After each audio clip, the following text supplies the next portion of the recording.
السلام علیکم ناظرین کرام، نئی ویڈیو میں آپ کو خوش آمدید کہتے ہیں۔ پاکستان کو توڑنے کی بنیاد رکھنے والی آئینی ترمیم لانے لگے ہیں۔ یہ پاکستان کی چولیں ہلا دے گی، ایک ایسی آئینی ترمیم لانے کی خبریں آ رہی ہیں، بلکہ اس پر شیر افضل مروت نے بھی ایک سرسری سی بات کی ہے۔ میں آپ کو آگاہ کرتا ہوں اس آئینی ترمیم کے حوالے سے۔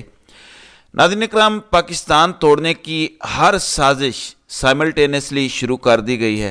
امیجن کریں کہ ایک صوبے کے وزیر اعلیٰ کے ناقابل ضمانت وارنٹ گرفتاری ایک دوسرے صوبے میں جاری ہو جاتے ہیں۔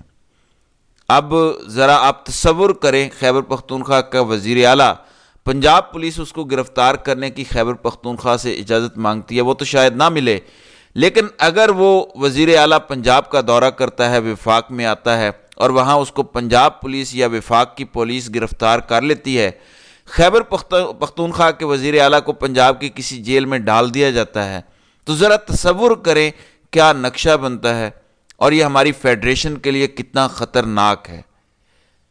جب سے رجیم چینج آپریشن ہوا ہے، ایک بات 100% درست محسوس ہوتی ہے کہ رجیم چینج آپریشن کوئی سیاسی آپریشن نہیں تھا، بلکہ یہ پاکستان کو توڑنے کے مچ لارجر پلان کا حصہ تھا کہ پاکستان کو ہم نیچرلی ایسے طریقے سے توڑیں گے کہ وہ خطہ جو ہمیں لگتا ہے کہ سرنگوں رہے گا، جیسے پنجاب کا کوئی ایسا حصہ جو ہمیں لگتا ہے کہ ہمارے سامنے جھکے رہیں گے، ہم سے خوف زدہ رہیں گے، وہ ہم رکھ لیں گے، باقی ملک جدھر جاتا ہے جائے۔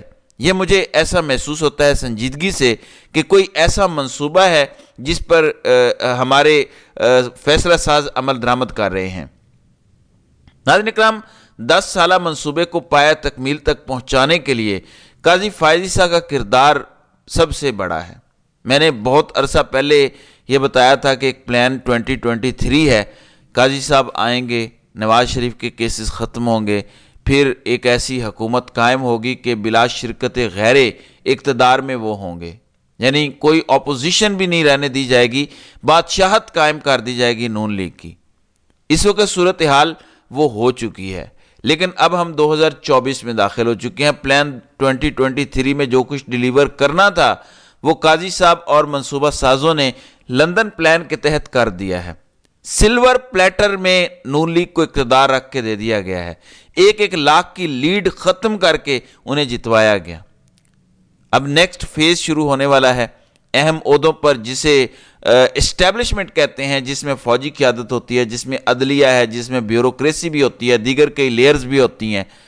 اب قاضی صاحب کو ایکسٹینشن دینے کے لیے یہ سننے میں آ رہا ہے کہ بس وہ آئینی ترمیم تیاری کے مراحل میں ہے یا مکمل ہونے والی ہے، وہ آنے والی ہے۔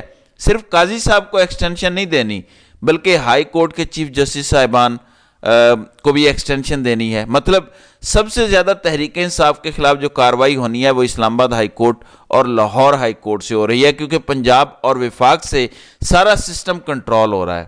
پشاور ہائی کورٹ میں جسٹس ابراہیم تھے، وہ بھی ریٹائر ہونے والے ہیں، ان کا انتظار کیا جا رہا ہے کہ وہ ریٹائر ہو جائیں، تو سپریم کورٹ میں خالی آسامیاں بھرنی ہے، ورنہ اگر جسٹس ابراہیم ادھر آ جاتے سپریم کورٹ میں، جو کہ قاضی نے پہلے کہا تھا کہ میں سینیورٹی کی بیس بنیاد پر کروں گا، تو وہ امیر خان بھٹی کو بھی کرتے، ابراہیم خان کو بھی لے آتے، ادھر سے عامر فاروق کو لے جاتے، سینیورٹی کی بنیاد پر یہ 3 آ جاتے تو اچھا تھا، لیکن ایسا نہیں ہو رہا، نہ ایسا ہوگا، نہ یہ ہونے لگا ہے۔ جو ممکنہ طور پر نظر آ رہا ہے کہ ہائی کورٹ کے ججز کو بھی ریٹائرمنٹ کی ایج بڑھائی جا رہی ہے۔ اس طرح عامر فاروق جو ابھی 2031 تک رہیں گے چیف جسٹس، وہ ہو سکتا ہے 2033-34 تک چیف جسٹس رہیں۔ یہ 10 سالہ پلان ہے، اس 10 سالہ پلان کو جاری و ساری رکھنے کے لیے ججز کو مینج کرنا ہے، تمام اداروں کو مینج کرنا ہے۔ ابھی ایک ایئر فورس کی ایکسٹینشن ہوئی ہے، یہ سب اسٹیبلشمنٹ کا حصہ ہے۔ ایئر فورس چیف بھی اسٹیبلشمنٹ کا حصہ ہے، نیول چیف بھی اسٹیبلشمنٹ کا حصہ ہے، چیئرمین جوائنٹ چیف بھی اسٹیبلشمنٹ کا حصہ ہے، تو پے در پے ایکسٹینشنز ہو رہی ہیں، ڈی جی ISI ایکسٹینشن پہ چل رہے ہیں، تاکہ یہ جو نظام ہے، جو 10 سالہ منصوبہ بنایا گیا ہے، اس کو دوام بخشا جا سکے۔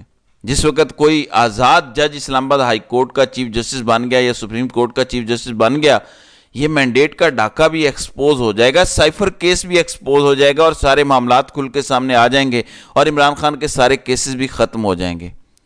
ایسے میں جن آفرز کا ذکر آ رہا ہے بار بار، ان میں ایک مظہر عباس نے بات کی ہے. انہوں نے کہا کہ عمران خان کو آفر کی گئی ہے کہ اگر ٹمپریچر ڈاؤن کر لیں یا ہماری بات مان لیں تو اگلے 1.5 سالوں میں آپ کے سارے کیسز ختم ہو جائیں گے. 1.5 سال بڑا امپورٹنٹ نقطہ ہے. 1.5 سال بعد کیا ہونا ہے میرے پاکستانیوں، ذرا بتانا. 3 مہینے مکمل ہو گئے ہیں، 4تھا مہینہ شروع ہونے والا ہے. تو 1.5 سال بعد کیا ہے؟ 1.5 سال بعد اس ملک کی سب سے طاقتور شخصیت کی ایکسٹینشن کا ٹائم ہے. مطلب میری ایکسٹینشن ہونے دو، اس کے بعد دیکھا جائے گا کہ ملک کے ساتھ کیا کرنا ہے. ناظرین کرام، میں بار بار دہراتا ہوں کہ کچھ لوگوں کی نوکریاں اور ایکسٹینشن پاکستان سے بڑی ہو گئی ہے، جو اس ٹائم ایک انفارچونیٹ ریالٹی ہے. اب ایک خبر پھیلائی گئی، بہت سارے لوگوں نے اس پر ٹویٹ بھی کی. جو رپورٹرز تھے انہوں نے بھی ٹویٹ کیا کہ عمران خان کے وکیل بیرسٹر سلمان صفدر نے عدالت میں کھڑے ہو کر کہا کہ ہم چاہتے ہیں کہ جج کو ایک اور موقع دیا جائے سائفر کیس میں. اب یہ ایک جعلی خبر تھی جو منصوبہ سازوں کی جانب سے چلائی گئی، جس کو میں نے بھی شیئر کیا اور میں پچھلی ویڈیو میں کہا تھا کہ مجھے سمجھ نہیں آ رہی کہ کیا لاجک ہو سکتا ہے. مطلب کیا باجوہ کو بلانا ہے، کیا ایکسپوز کرنا ہے؟ کیونکہ ابھی 10 سال کی سزا ہوئی ہے. میرا پہلا جملہ تھا کہ پھر تو سزائے موت دی جا سکتی ہے اگر دوبارہ ٹرائل ہوگا. پھر کیا کریں گے؟ یہ تو بال ان کے ہاتھ میں دینے والی بات ہے کہ چلیں ابھی جو کمی رہ گئی ہے وہ پوری کر لو. ابھی یہ بات کھل کے سامنے آئی ہے. بیرسٹر سلمان صفدر نے خود کیا کہا میں چاہتا ہوں آپ سن لیں، اس کے بعد بات کرتے ہیں. یہ ذرا سنیں. چیف کرنی تھی، پھر سیاہ کرتے یا سفید کرتے. بات یہ ہے کہ جو ہوا سو ہوا.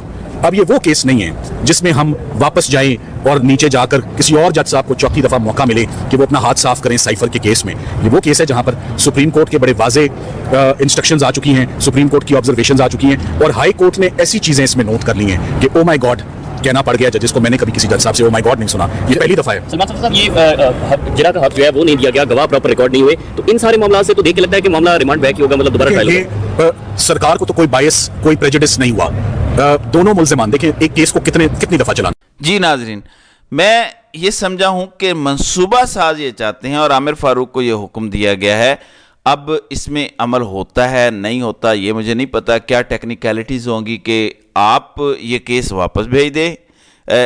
اسی لیے اس کا بیانیہ بنایا گیا، اسی لیے یہ خبر بھی چلوائی گئی، اور میں نے اس پر حیرت بھی کا اظہار بھی کیا کہ کیا منصوبہ ہو سکتا ہے. اب اگر عمران خان کی ٹیم یہ کہہ رہی ہے کہ کیس واپس نہ بھیجا جائے تو دوسری طرف سے جو ججز بیٹھے ہیں، خاص طور پر عامر فاروق، وہ یہی ارادہ رکھتے ہیں کہ یہ کیس واپس لاہور جوڈیشری کو بھیج دیا جائے، وہ دوبارہ یہ کیس سنیں. اب اس میں مسئلہ کیا ہے جو میں انڈرسٹینڈ کر پایا ہوں بیرسٹر سلمان صفدر کی بات سے، وہ یہ کہہ رہے ہیں کہ ریمانڈ بیک تو تب ہو جب پروسیکیوشن کہے کہ ہمارے ثبوت دینے میں کوئی کمی رہ گئی ہے، یا ہم نے کوئی ایکسٹرا گواہ لے کے آنا تھا، یا ہم مزید سزا بڑھانے کے لیے یہ کر سکتے ہیں، تو پھر تو ہو سکتا ہے ریمانڈ بیک. جب پروسیکیوشن نے اپنا کیس پورا پیش کر دیا ہے، سارے گواہ پیش کر دیے، سارے ثبوت پیش کر دیے، تو پھر ریمانڈ بیک کی تو تک نہیں بنتی. یہیں پہ ہمارا آرگیومنٹ سن لیں اس کے کاؤنٹر، اور یہیں پہ عمران خان کو یا تو بری کر دیں یا پھر سزا جاری رہے گی ہائی کورٹ سے. تو یہاں پہ تحریک انصاف کی کوشش یہ ہے، عمران خان کے وکلاء کی کوشش یہ ہے کہ عمران خان باعزت بری ہو جائیں، لیکن دوسری طرف سے باعزت بری ہونے والی کہانی کو روکنے کے لیے کہ لگے کہ انصاف بھی ہو گیا، وقتی طور پہ سزا بھی ختم ہو جائے گی اور کیس دوبارہ سنا جائے گا. ظاہر ہے آگے وہی بیٹھے ہوں گے کمپرومائزڈ ججز جنہوں نے پہلے کیس سنا ہے، جج ذوالقرنین ہوں گے، وہ نہ ہوئے تو کوئی اور کمپرومائزڈ جج ہوگا. یہ ایک بڑی فائن لائن ہے کہ وہ کیا کرنے کی کوشش کر رہے ہیں. اب ایسے میں جب عمران خان کو جیل میں رکھنے کی ہر ممکن کوشش کی جا رہی ہے اور ان سے کچھ شرائط رکھی جا رہی ہیں کہ آپ 1.5 سال کے لیے بند ہو جائیں، نرم ہو جائیں، نرم کریں ٹمپریچر، فلاں کو نکال دیں، فلاں کو رکھ لیں، تو بہت ساری باتیں سامنے آ رہی ہیں. اس پر عمران خان کا ایک ہی کہنا ہے، اور آپ کو میں نے بتایا بھی تھا کہ عمران خان نے جو مراد سعید کو ٹکٹ دیا ہے سینٹ کا، یہ اعلان ہے. ڈیل جو مانگ رہے ہیں عمران خان سے، جو NRO مانگ رہے ہیں کہ اس طرح سے نہیں ہوگا، ہیومیلیشن نہیں برداشت کی جائے گی، ہمارا مینڈیٹ واپس کرو، باقی باتیں بعد میں ہوں گی. مراد سعید کو ٹکٹ دینا اعلان تھا کہ ہم جھکنے والے نہیں ہیں زمینی خداؤں کے سامنے. اس کے بعد مراد سعید پر اعتراض لگا دیا گیا کہ جو ان کے کاغذات جمع کرائے گئے ہیں ان پر ان کے دستخط جعلی ہیں، کیونکہ وہ تو مفرور ہیں، ان کا جو ہے وہ کاغذات ایکسیپٹ نہیں کیے جا رہے. یہی معاملہ اعظم سواتی اور زلفی بخاری کے ساتھ بھی ہو رہا ہے. تو تحریک انصاف کے جو لوگ عمران خان نے نامینیٹ کیے ہیں ان کو سینٹ میں آنے سے روکا جا رہا ہے۔ ظاہر ہے کہ ان کی کوشش ہوگی کہ کوئی ایسے کمپرومائزڈ لوگ آ جائیں جو ان کی بھی پسند ہوں اور ان کے لیے بھی قابل قبول ہو۔ ظاہر ہے پورے نظام کی یہی کوشش ہے، لیکن سب سے بڑی کوشش یہ ہے، اور اس کوشش میں چیف جسٹس قاضی فائز عیسیٰ سب سے مین کردار ادا کر رہے ہیں اور کریں گے، وہ یہ ہے کہ تحریک انصاف کا مینڈیٹ کسی صورت انہیں واپس نہ ملے۔ کل بھی تحریک انصاف کی ایک سیٹ ریکاؤنٹ کر کے واپس نون لیگ کو دی گئی، اس کا نوٹیفیکیشن جاری ہوا جس میں مسترد شدہ ووٹوں کی تعداد 17,000 قرار دی گئی۔ تو یہ صورتحال ہے۔ ناظرین کرام، میں اس پر اتنا ہی کہوں گا کہ ایک پلان زمینی خدا بناتے ہیں اور ایک پلان میرے اللہ کا ہوتا ہے، اور یقیناً میرے اللہ کا پلان ضرور کامیاب ہوگا، اور یہ تمام منصوبہ ساز جو پاکستان تباہ کرنے کے لیے ہر ہتھ کنڈا استعمال کر رہے ہیں، یقیناً ان کو منہ کی کھانی پڑے گی۔ تو ناظرین کرام، آپ کی اس ویڈیو کے حوالے سے کیا رائے ہے؟ آپ اپنی رائے کا اظہار کامنٹ سیکشن میں ضرور کیجیے گا۔